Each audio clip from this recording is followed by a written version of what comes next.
Hello, and welcome to the newest episode of the Drive Home Podcast. I'm your host, and I am, truly happy, I guess.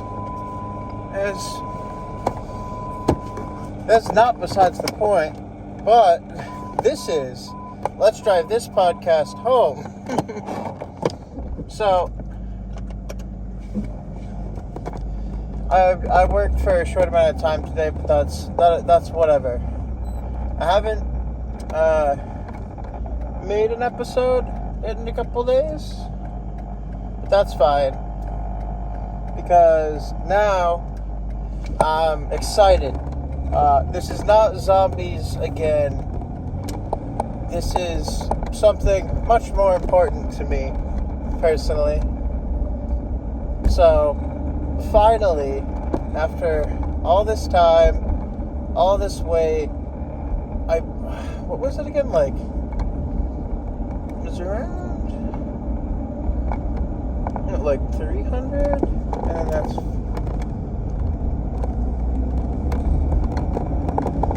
I can't remember the percentage, but, I don't know what, like 2.5 rotations for some madness, and we've at least got Xenoblade Chronicles X Definitive Edition. That's what today's episode is about. That and noticing some differences and one or two minor complaints, mostly minor stuff, but that's what today's episode is about, because that game came out 2 days ago and I've been playing it. I haven't gotten too far because I've had other responsibilities. Like, the day that it came out, I had work. Yesterday I had the day off, but I have, like, other games with, like, responsibilities, which sucks. My responsibilities, I just been logging in and playing them for a couple hours for whatever. But anyway, I digress. So, Xenoblade Chronicles X originally came out on the Nintendo Wii U. I believe it was back in 2016. I have a very bad time memory, I guess. Like, I can tell you what I did. I cannot tell you what year I did it in. I might be able to give you the month. All I remember is that I got it for Christmas the year that it came out, I think. And it became my favorite game of all time. It was a bit weird to get used to for me, but because I'd never played like an RPG like it before. It initially threw me off with the, I guess, like, if you're not used to Xenoblade games, especially the first two being, the Xenoblade Chronicles games, especially the first two, those being Xenoblade Chronicles, with the protagonist being Shulk, and then Xenoblade Chronicles X, the adjacent sequel. I don't know. It appears that it's going to be some type of sequel now, but I have to get to the end game first. So all in all, I've played for like maybe 5 hours worth of playtime, which is rookie numbers. I gotta get those numbers up. And I've only really beaten Chapter 3, so I've been focusing on some of the tasks, I guess, or like the quests. And I'm working on an Infinity mission right now that's somewhat annoying because I have to get to, what is it, I guess the second region technically. So, major differences that I've noticed so far, besides the art style and whatever else. You know, obviously that. So, they don't have all of the same haircuts or designs, which I'm not exactly a big fan of, mostly because one of the haircuts I had chosen in the first game is no longer in the game, and that makes me upset, personally. And let's see. Other than that, what else? So,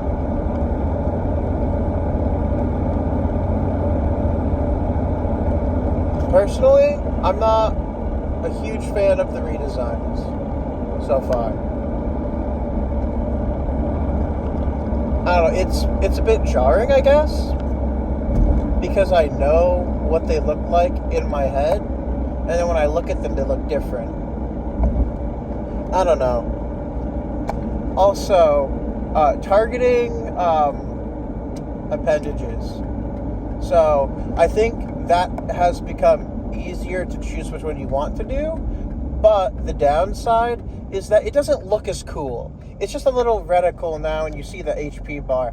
But in the original Xenoblade Chronicles X, it was this cool, it was this blue circle, and if you locked onto it, you would, because you could lock onto it, because it was a really specific lock-on. It was this blue circle, if there was an appendage you could break, if you locked on, and then you could click down, and it would glow red, I guess. It would change to red instead of blue.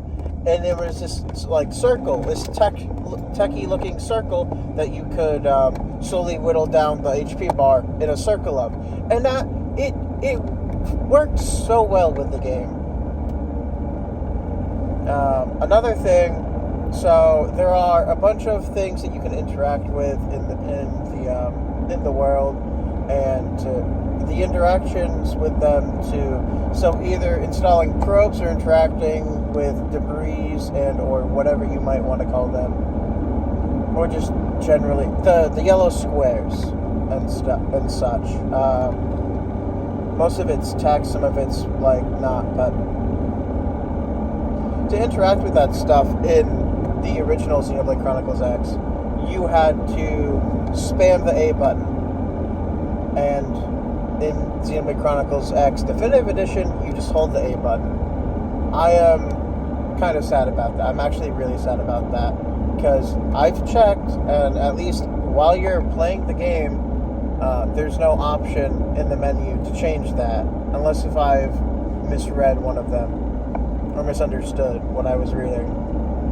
I'd like to think I wasn't. Because, and you know, like, there are a lot of people praising the game. Yes, of course, it's amazing. It's my favorite game of all time, Definitive Edition. That's, like, literally the best. And, you know, so, like, changing party members is great.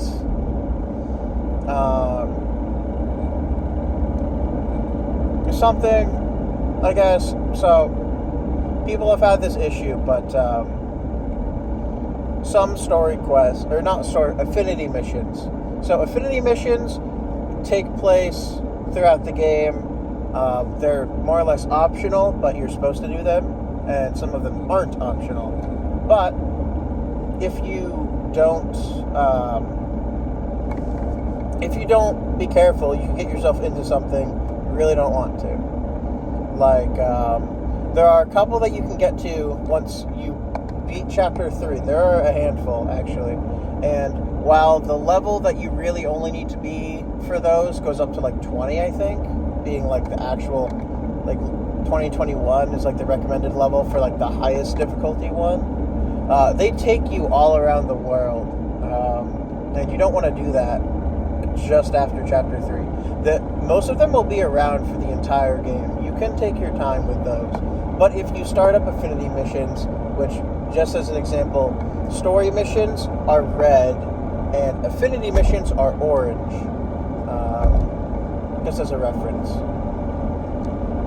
So, while you're doing affinity missions, which, another word for affinity, just to make it easier to understand, is, like, relationship points, friendship. So, friend quests, in a sense, either they require you to be a certain amount, you have to have a certain amount of affinity with certain characters, or they require you to have certain characters or to not have certain characters in your party. As well as there being a minimum level required and a recommended level.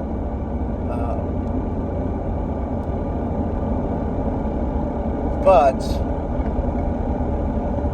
the downside to doing affinity missions is that you cannot participate in the main quest line, the story quests, while you are doing it. And vice versa, while you're doing the story missions or the chapters, you cannot participate in affinity missions. since they're essentially, I wouldn't say mini chapters, but I think they're all canon. So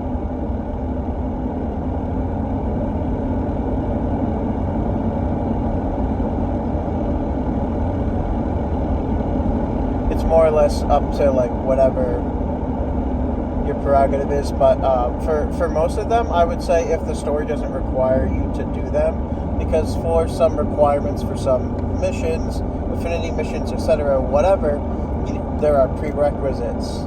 So like, sometimes, there's a required level, a minimum level you need to be able to start it out. But also, you can't cancel out of these. So affinity and story missions can't be canceled once you start them. They have to be finished. So you can lock yourself out of a lot of content. To do affinity missions, I would say you can participate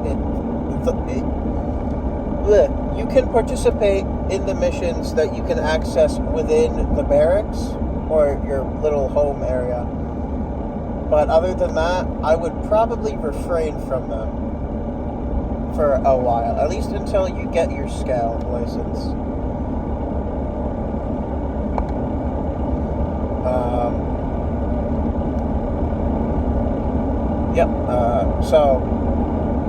Because somebody was definitely having issues with that, because it does say, the main area for this affinity mission is in this region, one of like the 5 big regions. The map is also a little weird. I wish there was an option for the map to work like the original, I guess.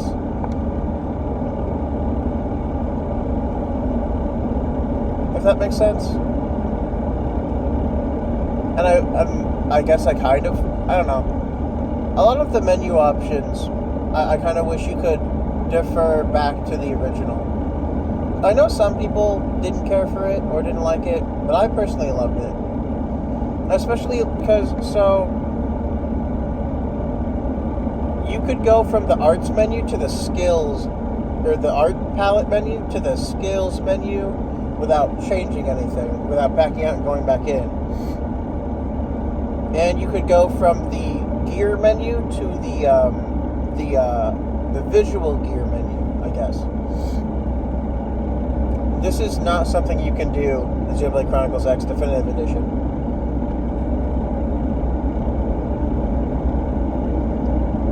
And that makes me a little upset, honestly, not gonna lie.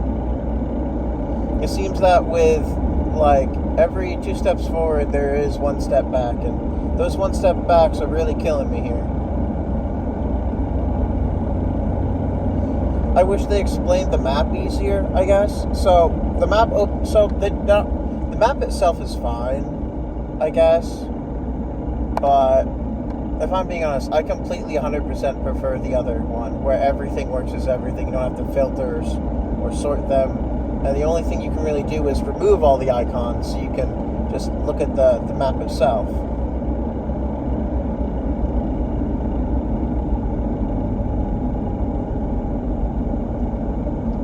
But that's not necessarily the case. There's like 3 segments, or not segments, but because that is actually something. There are 3 filters, I guess. You can filter by, I guess, what you can see, I guess. So you can filter by the probes, which I guess is actually something you could do in the other game as well. Actually, I guess that is accurate, but I don't know. I kind of wished they utilized the touchscreen more. If I'm being honest, I was kind of just hoping that the Switch would act like the touchpad, or the gamepad, where you could just touch that and go to the map and stuff. To open the map, at least for Wii U, well, not Wii U, at least for Definitive Edition, is just Y. On the Wii U, it is just the gamepad.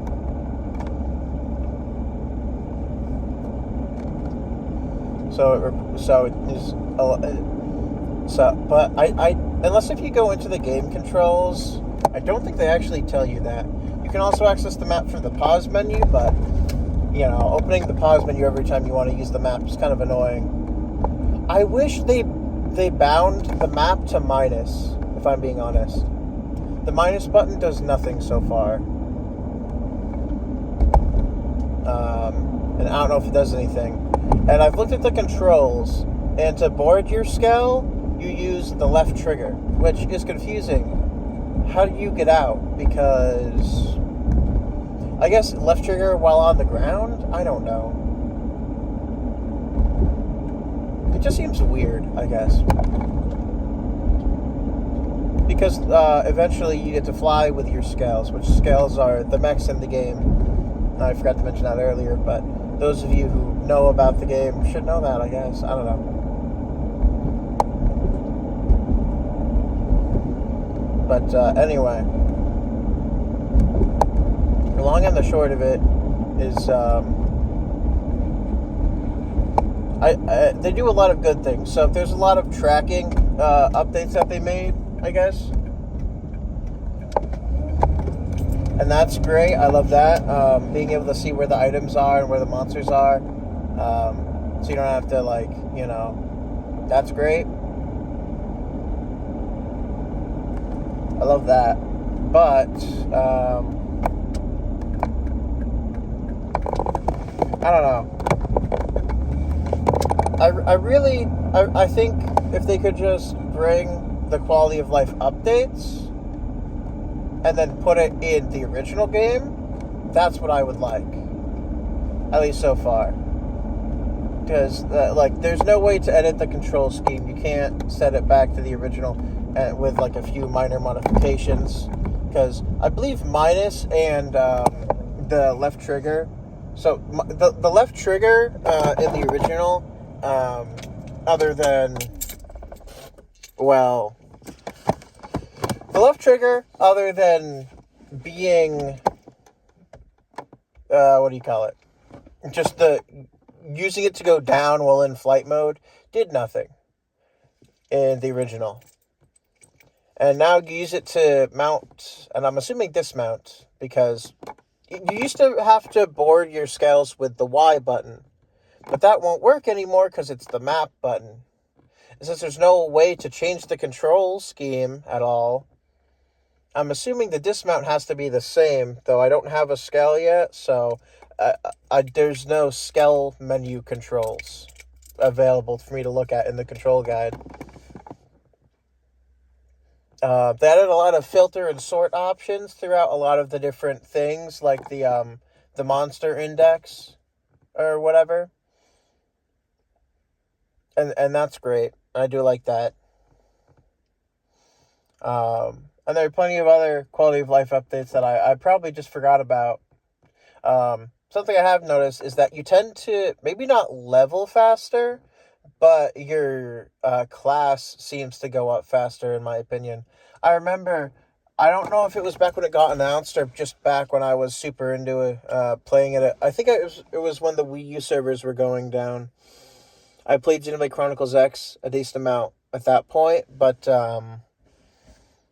and I started a new save, and so I got to, like, I'd gotten back to NLA, and I was just left again through the other gate, where the big monkey spawns, and so I was running around and killing the Grexes there, because they were good for EXP farming, honestly, at the time, and I swear I was still, like, the first class, maybe the second class, but nothing farther than that. But I swear I had maxed out the first class before I even got back to NLA. Which was strange to me. It feels like the classic speed goes up faster, is all I'm saying, I guess. So I remember in the original game, it took me forever to max out the classes. I don't know if I forgot to switch classes, but I definitely, I don't know, it definitely feels different now. Faster. And at the time, I didn't even have any, like, EXP boosting equipments. And I mean, even if I did, I don't think it boosts Class XP, because Class XP is different. I think. At least it might count differently. I don't know. Anyway, I'm like level 15-ish at the moment, and I'm doing an affinity mission. But after this affinity mission, I will be starting chapter 4. I can't wait to play more, but I have responsibilities to play other games before the end of them, or just in general before the end of the day. Like, new update for Warframe came out the day before. I played that. Very fun. What was it called? I converted. So I plan on converting each one of the techno sites, I guess. At least one of the first ones of each. And I got lucky. My first one had an Infirma. So that was exciting. I got unlucky though in that the last mod I needed was the mod that would kill them. So that sucked. Anyway, ever since Xenoblade Chronicles X Definitive Edition came out, I have been smiling so much. I don't think I've ever smiled so much. It feels so good for it to be back out. I do wish some things were a bit different. I don't mind. I can get used to the characters looking different. That's whatever. But I do kind of wish. Oh, and the voice actors got their credits in the English version. They didn't before, I don't think. I remember them not, or people in the community remember them not, and I don't really remember. But they got you could see who voices which voice, and so that was good. That's good. I like that. Of course, I chose Yuri Lowenthal because that's the guy who I chose before, and so. But other than that, I'm really excited to play the game again. I'm so happy when I do it. I do have a physical version, but I also got the digital version. I got the physical from Best Buy, but I don't know if they have any more. I didn't get anything special with it, even though I pre-ordered it. So that's a little upsetting. But what you gonna do? It's not like I paid anything extra. It's like I looked for it and I was like, it doesn't say it's gonna give me anything extra. I hope it does, because that's what's supposed to happen, but I don't know if I pre-ordered it late, or they ran out of stuff, or if I was supposed to do something specific for the pre-order, but it didn't end up, nothing ended up coming of it, and I got the game, so I now have a physical version, and I have the digital version, so I'm fine either way. That's about all the time I want to spend talking about it for today. So I do want to say I might probably have a few videos or a few episodes talking about my journey through the game again and how fun it is. If you do start the game, I recommend you go down the top line. It has good offensive skills and whatever, and healing skills too. I forget what they're all called, but it's the long sword and the assault rifle line. That's the one I recommend. There are a lot of debuffs if you go with the bottom, and then so if you go with the ray gun and knife line, the knife is a really good weapon. It's mostly for support uses. It has lots of good support skills. And then the ray gun is kind of useful. I don't really care for the ray gun much. I'm going through the bottom line right now just because I want to get to the lightsabers. I love those things. And that's one of my favorite classes to go through, the Galactic Knight, I believe. Which I think is a Star Wars reference. Which I love. But anyway. I think that's it for this one. So thank you for listening to this episode of the Drive Home Podcast. If you liked it, please leave a like. And if you didn't, you don't have to. Anyway, thanks for tuning in this time. Peoples. Have a great next 24 hours, and I'll see you in the next one. Bye.